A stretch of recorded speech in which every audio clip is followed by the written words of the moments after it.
मीरपुर नाम के शहर में तेजस अपनी पत्नी नीरू के साथ रहता था। पति पत्नी दोनों ही नौकरी करते थे। एक दिन तेजस गांव अपनी माँ के पास फोन करता है। हेलो, प्रणाम माँ। जीते रहो माँ, तुम दादी बनने वाली हो। अरे वाह, ठीक है बेटा, मैं कल ही आती हूँ। जब माँ जी शहर पहुंची तो बेटे बहू ने बहुत अच्छे से स्वागत किया। लीजिए माँ जी चाय। अरे गर्मा गर्म पकोड़े ले आओ माँ के लिए।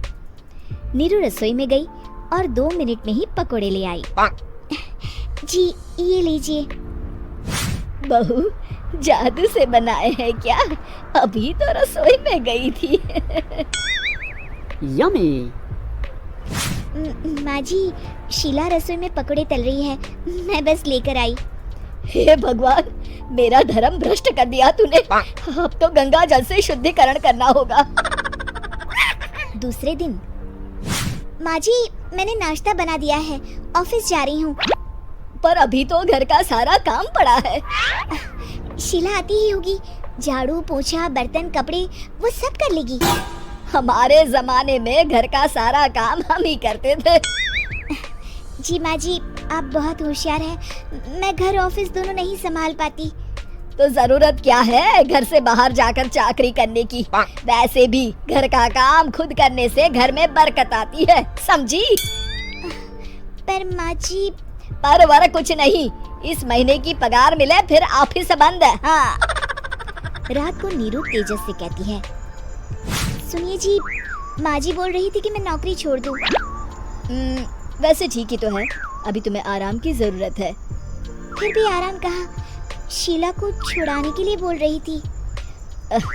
तो अब 24 घंटे में इतना काम तो कर ही सकती हो। पर जॉब पसंद है मुझे, घर पर मन नहीं लगेगा।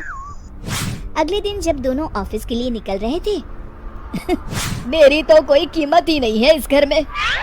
माँ जी, आजकल महंगाई बहुत है, रहन सहन भी बदल गया है, दोनों नौकरी करते हैं तभी ठीक रहता है। अच्छा, तू कहना क्या चाहती है? मेरा बेटा तुझे बिठा के खिला नहीं सकता? तू ही इस घर का खर्च चला रही है, हैं? नहीं माँ जी, मेरा वो मतलब नहीं था। मतलब खूब समझती हूँ, ये बाल धूप में सफेद नहीं किए मैंने। हाँ। अब तो ये रोज का काम हो गया था। तेजस भी रोज की झिकझिक से परेशान हो गया था। एक दिन उसने कहा, नीरू, वैसे भी तुम्हें मैटरनिटी लीव मिलने वाली है, तो अभी से ही छुट्टी ले लो। पर क्या, मेरी सैलरी अच्छी खासी है।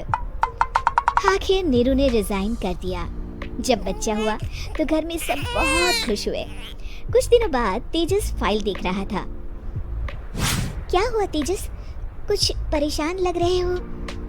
हाँ, वो हमारी जितनी सेविंग्स थी वो तो हॉस्पिटल में और छठी के फंक्शन में खत्म हो गई है नीरू।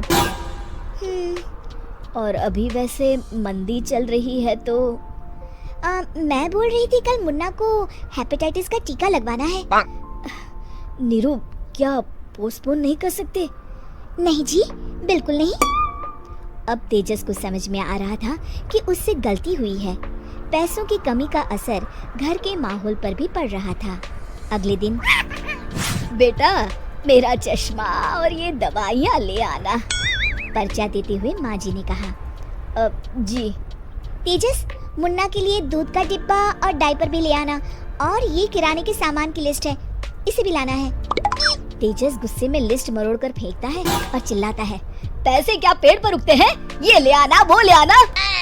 अरे पर ये जरूरत का सामान ही है। वो गुस्से में बिना कुछ कहे ऑफिस चला गया। अरे लंच तो ले जाइए।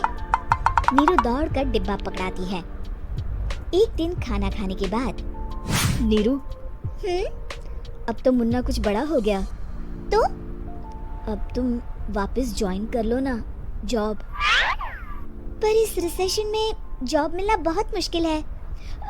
ट्राई तो करो। फिर मुन्ना? माँ जी है ना, और एक फुल टाइम मेड भी लगा लेंगे। पर माँ जी, उन्हें तो पसंद नहीं। तभी माँ जी वहाँ आ जाती है और प्यार से नीरू के सर पर हाथ फेरते हुए बोलती है, अब मेरी समझ में आ गया बहू, पहले के और अब के समय में अंतर है। तुम काम शुरू करो, मुन्ना की जिम्मेदारी मेरी। मेरी प्यारी माँ जी। ये कहकर नीरू उनके गले लग गई। शिक्षा, परिवर्तन संसार का नियम है, हमें भी समय के साथ चलना चाहिए। उम्मीद है कि आपको हमारी ये कहानी पसंद आई होगी। कृपया हमारे चैनल को सब्सक्राइब करें और सभी अपडेट्स के लिए बेल आइकन जरूर क्लिक करें। और हाँ, वीडियो लाइक और शेयर करना मत भूलिएगा। Bye bye.